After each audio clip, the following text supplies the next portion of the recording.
Ahead of the British band Elastica even releasing their debut album, there was a monumental amount of hype around the group. Some dubbed them as the new wave of new wave bands to come out of the UK. The group's first album would be a big success, but their decade-long existence would be dogged by infighting, lineup changes, lawsuits, drugs, aborted studio sessions, and life under the spotlight. Today, let's take a look at whatever happened to the band.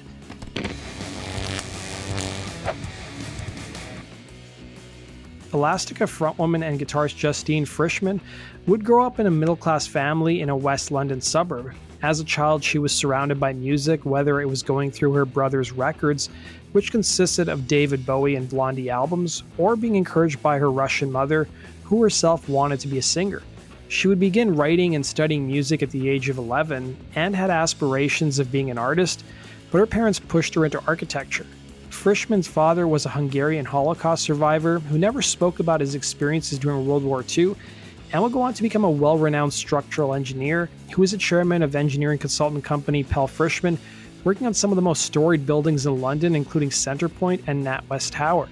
Frischmann would describe her father saying to The Guardian, and I quote, "My father is an incredibly positive, ambitious, world-embracing person, and seeing that has been really important to me, which is why I try not to drag him into the pathetic little world of the music business," she'd say. Frischmann would study architecture at the University College London, but she never saw herself at this point in her life playing music professionally or even getting up on stage. She would tell Spin magazine, "I never really thought I'd be brave enough to get on stage. It's a particular set of balls you need. It happened by accident, because I started playing guitar with a couple of people from college, and they started taking it seriously," she'd say. It was now 1989, and she was referring to musician Brett Anderson. Both Anderson and Frischmann would co-found the British group Suede. Frischmann, though, wasn't happy with her role in the group and thought their songs were too indulgent and long, telling Spin magazine, "There was too much horror involved, and I was the token girl standing at the back strumming a guitar, and I became frustrated," telling The Guardian in a separate interview, "I just thought it was better to be Pete Best than Linda McCartney. Apart from anything, I couldn't deal with being the second guitarist and having the strange Lady Macbeth role in it, along with being a general mother to 4 blokes." By 1991, Frischmann, while living with Anderson, struck up a relationship with Blur frontman Damon Albarn. Albarn's band hadn't hit it big yet, and the Suede track Animal Lover was about this time. Soon enough, Frischmann would start her own project with another ex-Suede bandmate of hers, drummer Justin Welch. The band's roots dated back to June of 1992, when the duo would join forces with bassist Annie Holland, who allegedly never played the instrument before joining the band. By August of 1992, the band put an ad in Melody Maker magazine looking for a second guitarist. The ad would ask for a guitarist who was influenced by The Fall, The Stranglers, and Wire, and the band would end up finding guitarist Donna Matthews. The group would write fast, punchy songs that usually clocked in under 3 minutes. For Frischmann, the project was cathartic, with her telling the LA Times, "I think a lot of songs come out of frustration, where you can't say something to someone, so you sing instead. Kind of like revenge without getting the blame," she'd say. Frischmann's approach to music was pretty simple, with her telling The Guardian, "I have a low boredom threshold. I want the best bits, verse, chorus, that's it. The whole thing of playing middle eighths and triple choruses to finish isn't music. It's brainwashing. If you want to hear the chorus again, rewind it. Also, I don't feel any kind of need to bury myself in public. I'm not into angst. Someone like Brett has a lot of ghost to exorcise. I don't. I've always liked humor in music," she'd say. By October of 1993, the band released their first single, Stutter, which dealt with the subject of bad sex. It was heavily promoted by BBC Radio 1 DJ Steve Lamacq, who also signed the band to his label Deceptive Records. Stutter was such a big hit that all 1,500 copies of the single would sell out in the UK in just 2 days. But perhaps part of the hype around the band was also Frischmann's famous boyfriend Damon Albarn. The band's strategy wasn't to get rave reviews or have the media fawning over them.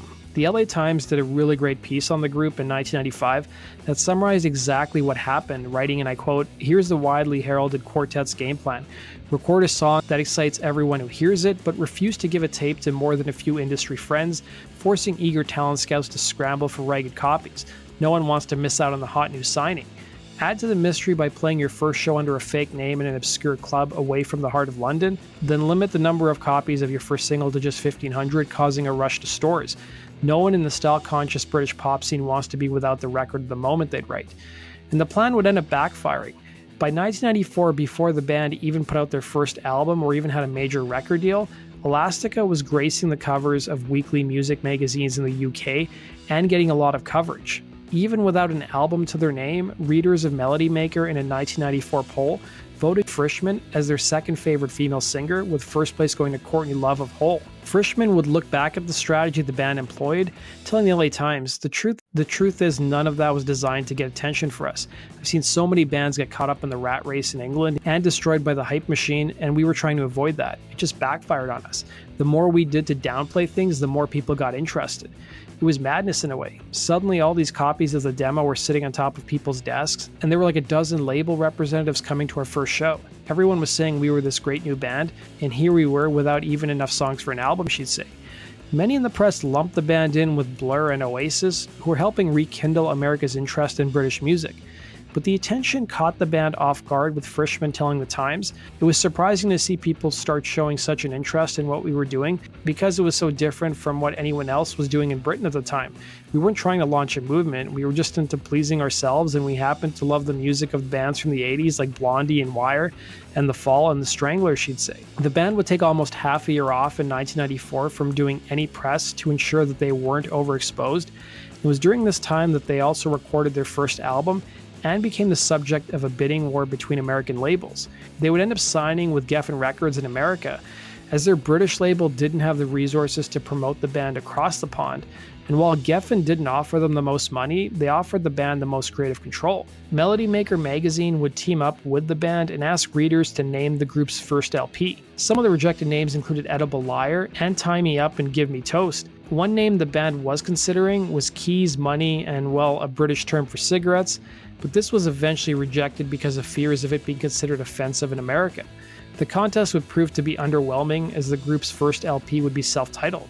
Released in March of 1995, the group's debut album would receive mostly positive reviews from critics, while their detractors claimed the sound was derivative of their influences. In fact, two of the group's influences, The Stranglers and Wire, claimed that the track's lineup and connection borrowed heavily from their catalog. Both bands would receive out-of-court settlements with Elastica. The most successful single off the album would be Connection, which would earn the group an appearance on the Billboard Hot 100 charts in America, peaking at number 53.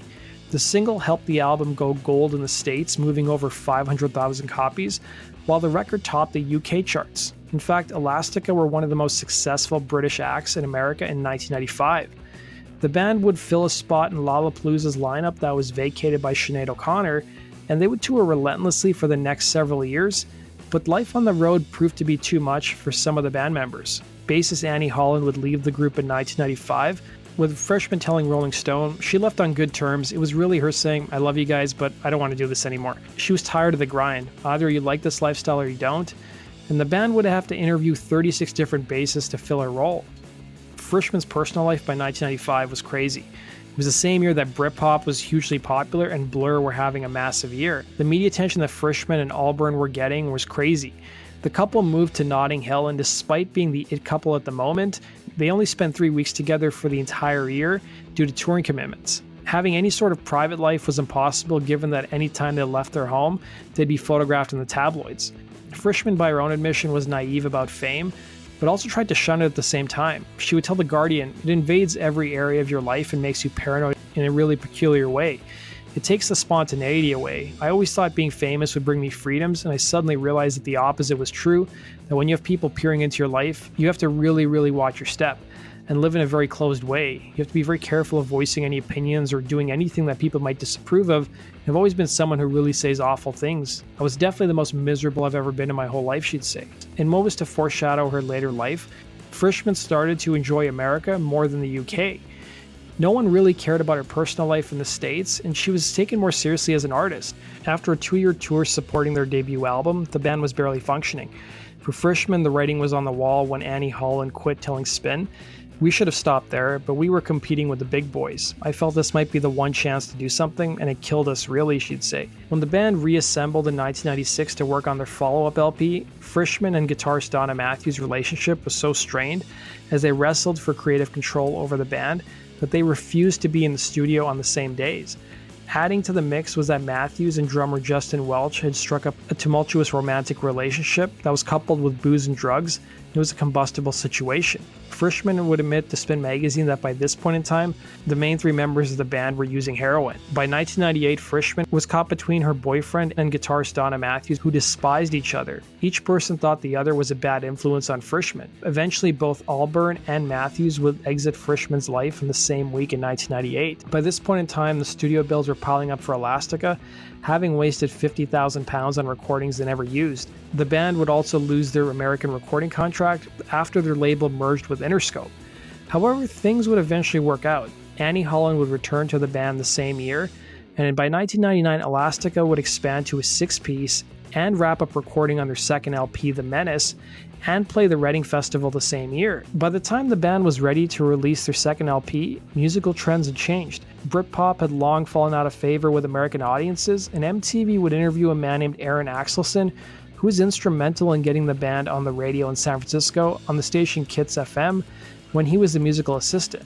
By the year 2000, he was now the musical director, and while he was still a fan of the band, he was disappointed with what he heard on their second LP, telling MTV, "The climate of radio hasn't been too favorable to British music over the last couple of years.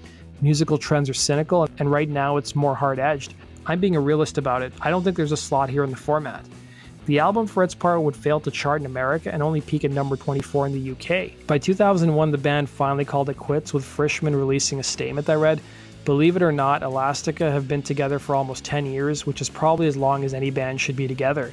I know it's hard to believe, but then we did spend quite a while in the middle dithering and being perfectionists. The band is broken up on extremely good terms with each other." Frischmann still dabbled in music, working with her friend MIA, but by 2005 she would move to America, relocating to Boulder, Colorado, to attend Buddhist-inspired Naropa University and study painting, telling the Guardian newspaper, "I've always been a fan of the States. We did a lot of touring here and I loved the land. I have a kind of pagan part of me. Being on the bus early morning, traveling across America and seeing the incredible ancient landscape was really inspiring.